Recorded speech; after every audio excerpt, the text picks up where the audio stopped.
Bismillahirrahmanirrahim. Assalamualaikum warahmatullahi wabarakatuh.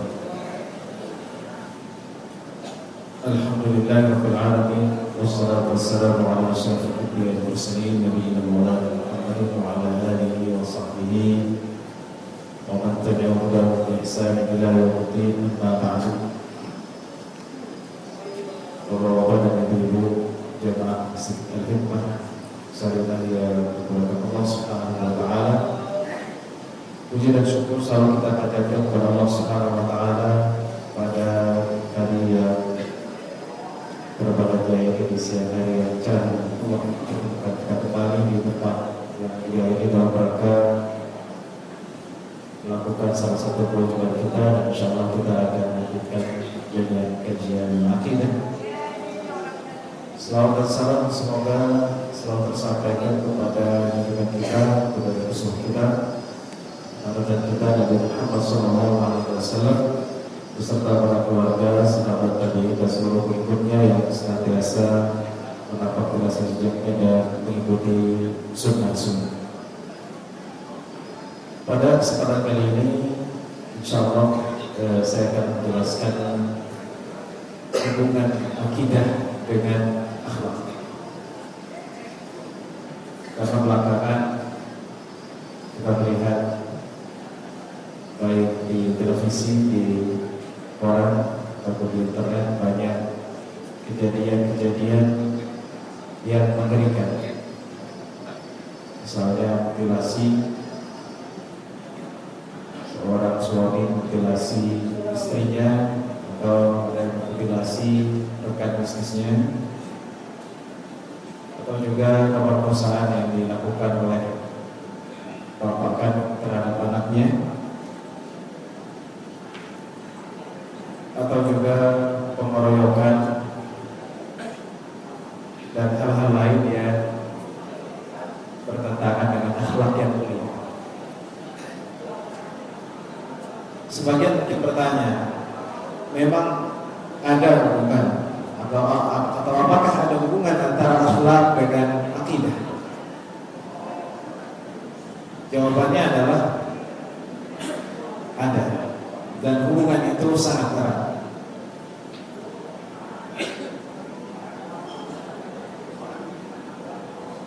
Sebagian mungkin berkata, bukankah dulu orang Arab jahiliyah mereka juga mempunyai akhlak yang baik di samping akhlak yang buruk yang lebih banyak, misalnya keberanian, misalnya menepati janji, menolong saudara dan lain-lain. Akhlak-akhlak tersebut mereka lakukan atau dipraktekkan bukan atas dasar keyakinan kepada Allah Subhanahu wa taala, namun hanya berupa tradisi dan kebiasaan yang ada. Maka penjelasannya adalah bahwa di dalam akhlak yang mulia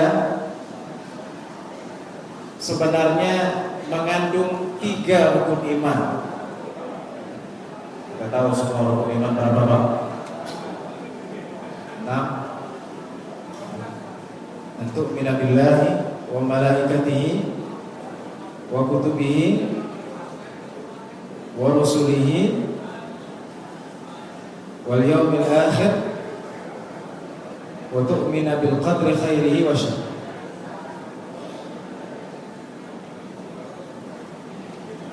Rukun iman yang pertama adalah al-imanu billah, iman kepada Allah itu sendiri. Ketika kita mengucapkan saya adalah orang muslim, agama kau apa? Agama saya Islam. Katakan saya Islam. Maka itu artinya kita siap untuk melakukan yang Allah perintahkan kepada kita dan meninggalkan apa yang dilarang. Kenapa? Karena kita mengaku bahwa kita yakin Allah adalah Tuhan kita. Al-iman billah, iman kepada Allah Subhanahu wa taala. Rasulullah SAW bersabda dalam hadis yang diriwayatkan oleh Imam Al-Bukhari dan Muslim dari Abu Hurairah radhiyallahu anhu. Qala Rasulullah sallallahu alaihi wasallam, "Al-iman bid'un wa sab'una syu'bah." Atau al-iman bid'un wa sittuna syu'bah. Fa'a'laha qawlu la ilaha illallah wa adnaha imatatul adha 'anil tariq wal haya'u syu'batun minal iman. Iman itu ada 63 cabang. Kata-kata bid'un dalam bahasa Arab itu antara 3 sampai 9. Bid'un 63 cabang. Yang tertinggi adalah mengucapkan la ilaha illallah, tiada Tuhan selain Allah. Yang terendah adalah menyingkirkan duri atau yang membahayakan dari jalan. Dan malu adalah cabang dari iman. Sehingga Imam Al-Baihaqi menulis satu buku yang khusus tentang cabang-cabang iman ini dengan nama Syu'abul Iman, cabang-cabang.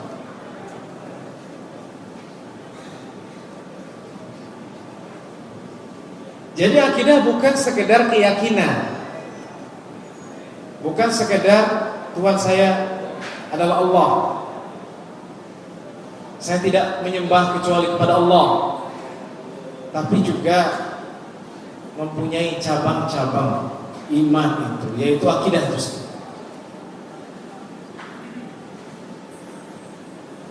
Jadi tidak cukup kita mengaku kita bertauhid, tapi kita tidak melakukan cabang-cabang tersebut. Yang kedua adalah dalam akhlak yang baik itu ada iman kepada Rasul. Ya, kita semua adalah pengikut Rasulullah Sallallahu Alaihi Wasallam. Beberapa kesempatan yang lalu saya sudah sampaikan di sini bagaimana orang-orang yang benci terhadap Rasulullah, ya, menghina Nabi, bahkan membuat film tentang Nabi dengan hal yang buruk. Tapi alhamdulillah umat Islam solid membela Rasul.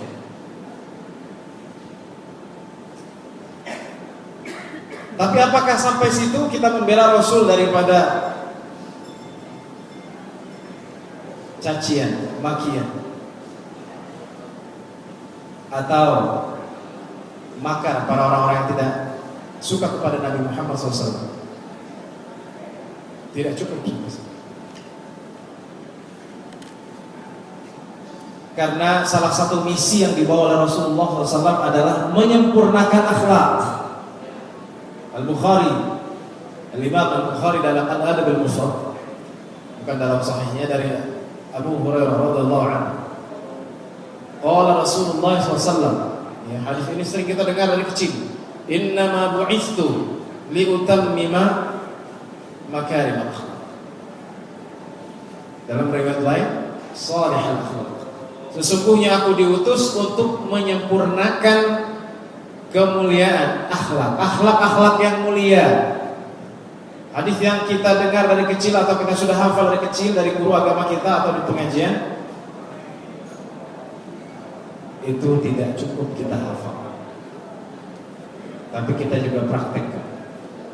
Bahwa iman kepada Nabi yang dalam hal ini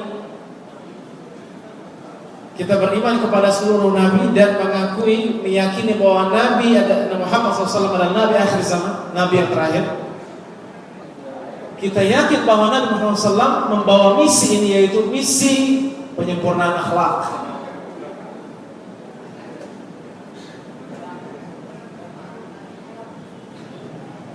Dan bukan sampai situ saja, Rasulullah SAW juga mempraktekkan akhlak. Jadi bukan sekedar ngomong. Kalau orang ngomong banyak, ya, banyak orang-orang yang pintar ngomong di televisi, di media, koran, di majalah, banyak orang pintar berbicara. tapi akhlaknya tidak ada. Ya. Akhlaknya tidak ada. Maka itu tidak sesuai dengan iman terhadap Nabi. Tidak sesuai dengan iman terhadap Nabi Muhammad SAW.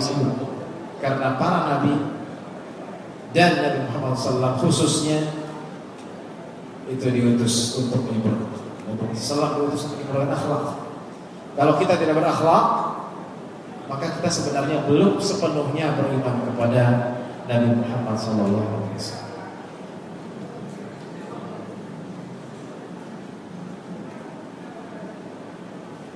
Yang ketiga adalah dalam akhlak yang baik terdapat iman terhadap hari akhir. Kamu beriman terhadap hari akhir ya. Orang Islam dia beriman kepada hari akhir, tidak seperti orang Barat. Orang Barat mau melakukan apa saja yang diinginkan, mumpung masih hidup, dihabiskan untuk dunia. Sehingga kadang kita sering melihat orang-orang Barat ini melakukan hal-hal yang aneh atau hal-hal yang menurut mereka belum pernah dilakukan. Kenapa itu dilakukan? Karena mereka tidak yakin terhadap hari akhir, sehingga yang digembor-gemborkan oleh orang Barat adalah kebebasan. Apapun yang dilakukan adalah untuk kebebasan.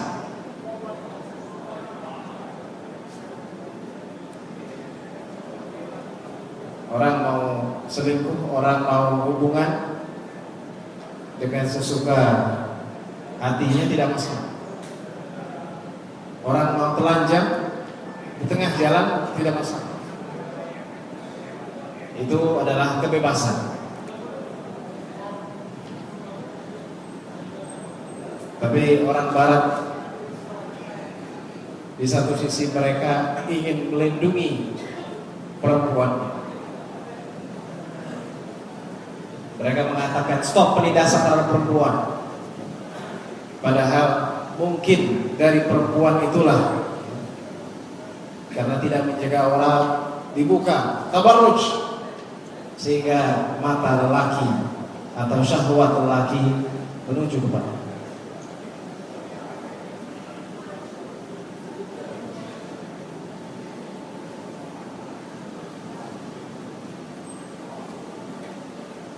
Iman kepada hari akhir,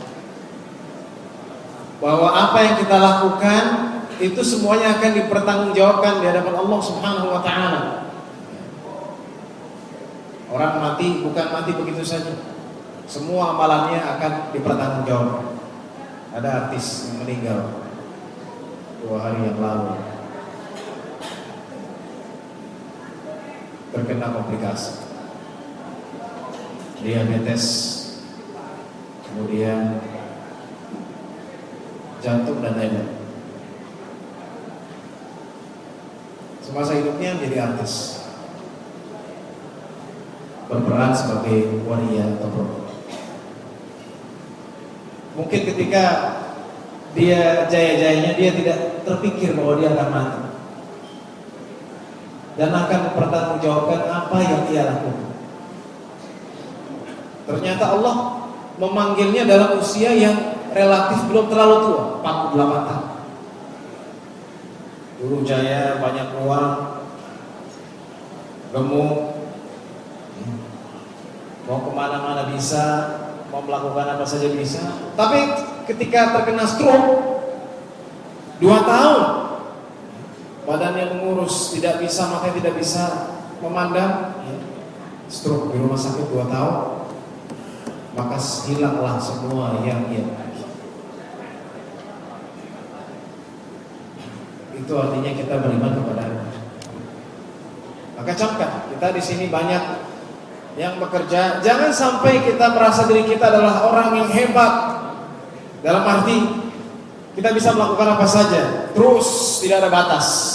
Tidak ada yang tahu bahwa akhir dari perjalanan hidup kita mungkin tidak kita inginkan. Sering saya sampaikan, mungkin diantara kita, ya nanti saya kalau tua, ya sakitnya nggak parah-parah, ya di rumah bisa ketemu anak cucu, kemudian saya kalaupun meninggal di atas kasur, di rumah, tapi tidak ada yang tahu. Ada yang meninggal di rumah sakit, ada yang kecelakaan, bahkan ada yang belum sampai 50 tahun Allah sudah panggil. Ini adalah iman kepada hari akhir. Orang muslim, kita terlebih yang sibuk dengan dunia, dalam arti kita bekerja, jangan lupa bahwa yang kita miliki itu hanya titipan Allah Subhanahu wa ta'ala. Suatu waktu Allah memanggil kita dengan cara yang dikehendakinya, maka kita tidak ada apa-apanya. Semua harta yang kita kumpulkan, rumah, istri, bahkan anak, mereka tidak bisa menolong kita dari kematian. Harta-harta kita yang kita miliki tidak bisa menyelamatkan kita dari malaikatul maut yang telah Allah tugaskan untuk mencabut. Maka hari akhir yang kita imani itu berimplikasi terhadap akhlak yang baik. Ya jelas, karena seseorang akan merasa bahwa dia akan dipertanggungjawabkan nantinya. Kalau saya melakukan begini, kalau saya aniaya, maka saya akan ditagih nanti oleh Allah Subhanahu wa ta'ala. Saya akan diberikan balasannya. Kenapa engkau zalim? Ya. Bahkan Rasulullah dalam hadis sahih diriwayatkan oleh Imam Bukhari dari Abu Shuraih, dan dalam riwayat Muslim dan lain-lainnya oleh Bukhari juga dari Abu Hurairah radhiyallahu anhu.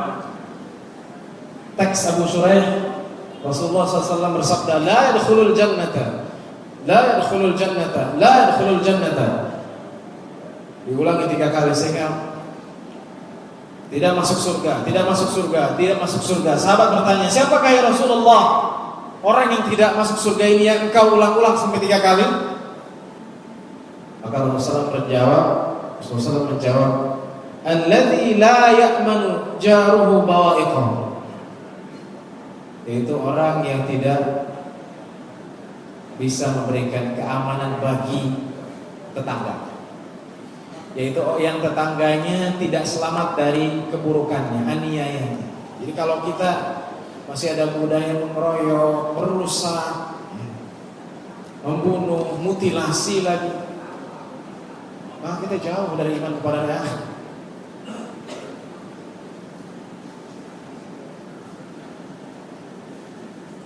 Tetangga dicuri, hartanya diambil atau dibakar rumah, karena nggak senang, karena hasut atau ada urusan pribadi. Apakah semudah itu? Apakah semurah itu manusia dibunuh dan mutilasi? Ini saya bisa sampaikan bahwa dalam perang saja Rasul melarang mutilasi. Dalam perang Rasulullah melarang mutilasi. Qala Rasulullah sallallahu alaihi wasallam, qatilu man kafara billah wa la taghlu wa la taghdiru wa la tumathilu wa la taqtulu waliya. Hadis. Perangilah orang yang kufur kepada Allah, janganlah engkau berlebihan, janganlah engkau lari dari peperangan itu, dan janganlah engkau memutilasi. Itu yang konteksnya perang. Apalagi yang bukan perang. Membunuh saya dosa, apalagi mutilasi. Kemudian juga Rasulullah SAW bersabda, dan kita sering dengar, man kana yu'minu billahi wal yawmil akhir falyaqul khairan aw liyasmut, wa man kana yu'minu billahi wal yawmil akhir falyukrim jarahu, wa man kana yu'minu billahi wal yawmil akhir falyukrim dhaifahu. Muttafaqun. Barang siapa yang beriman kepada Allah dan hari akhir, berkatalah yang baik. Kalau nggak bisa berkata yang baik, diam. Kadang kita ingin berkata terus, ya walaupun kadang kita nggak tahu. Oh iya, saya tahu. Nah ini musibah. Kita mengatakan sesuatu yang kita tidak tahu, atau kita mengatakan yang buruk. Kita lebih suka mengatakan yang buruk daripada kita diam. Ya, as-samtu adz-dzahab, diam itu adalah emas. Kalau kita tidak tahu, kita diam. Jangan kita merasa diri kita tahu ngomong apa saja. Yang penting saya ngomong, kelihatan pintar dan orang padahal kita tidak mempunyai itu. Ya, Imam Malik ditanya 50 masalah, beliau hanya menjawab 2. Yang lainnya kenapa tidak jawab Imam? La alam, saya tidak tahu. Apakah itu menjatuhkan kedudukan Imam Malik? Tidak. Banyak permasalahan dijawab Imam Malik, tapi bukan berarti ketika ada masalah tidak dijawab berarti Imam Malik menjadi orang yang tidak pintar. Imam Malik, faliyaqul khairan al-yasmut. Ya, jangan memfitnah orang, jangan mengunjing orang. Kalau tidak bisa berkata baik, diam. Wa man kana yu'minu billahi wal yawmil akhir falyukrim jarahu, muliakanlah tetangganya. Ya, jadi tetangga dimuliakan. Jangan sampai kita membuat kebisikan, ya. Kita lebih suka menyetel radio kenceng-kenceng, TV kenceng-kenceng di waktu-waktu malam, sehingga orang tidak bisa tidur. Muliakan tetangga. Dan barang siapa yang beriman kepada Allah dan hari akhir, falyukrim dhaifahu, muliakanlah tamunya. Subhanallah. Jadi antara iman dengan atau kepada Allah dan hari akhir dengan akhlak yang baik itu jelas hubungan. Muliakan tamu. Ya. Orang Arab dari dulu dan sampai sekarang kalau kita lihat bagaimana mereka memuliakan tamu. Di servis. Bukan hanya tradisi, karena Rasulullah juga menyabdakan bahwa tamu itu mempunyai hak 3 hari 3 malam.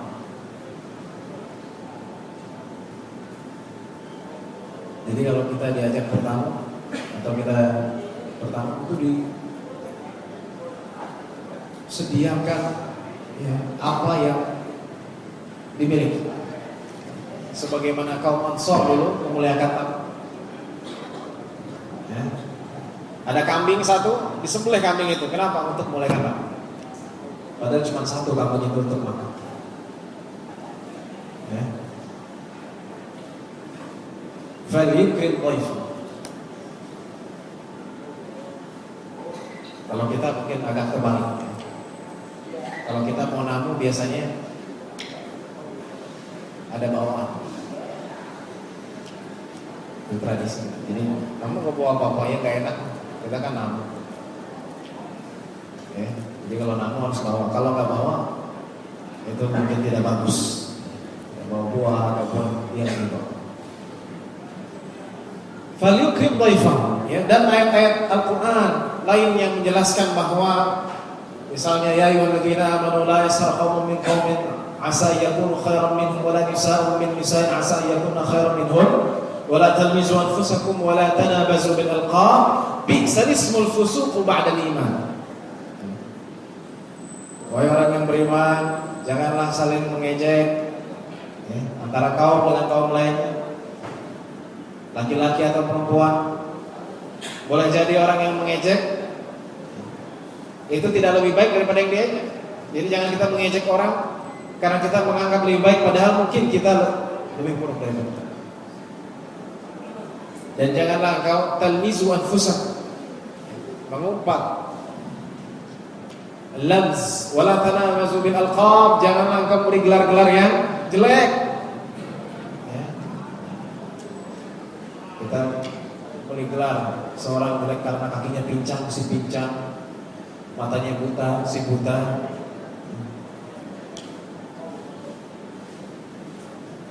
Agak kurang dengar si budak atau si abu. Al-qab.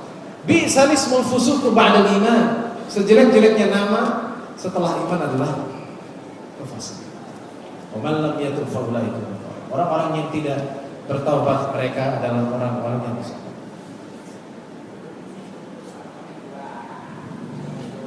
Ya. Sehingga Rasulullah SAW apabila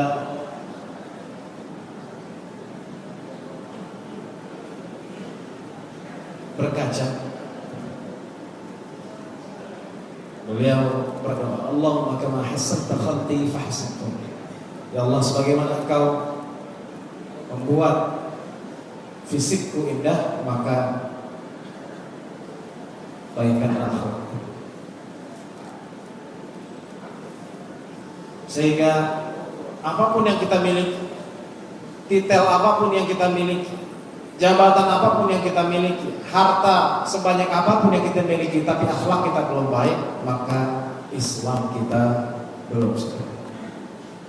Islam kita belum yang diinginkan Rasulullah. Karena hubungan antara iman, akidah dengan akhlak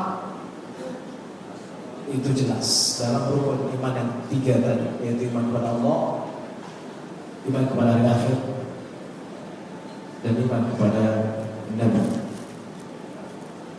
Sallallahu Alaihi Wasallam. Semoga Allah Subhanahu Wa Taala menjadikan kita hamba-hambanya yang memiliki akhlak yang baik, dapat mengaplikasikan ajaran-ajaran Allah dan Rasul. Dengan demikian Allah Subhanahu Wa Taala meridai kita dan memasukkan ke dalam surga. Sekian dari saya, sallallahu alaihi Muhammadin wa ala alihi wasallam, walhamdulillah. Ada pertanyaan?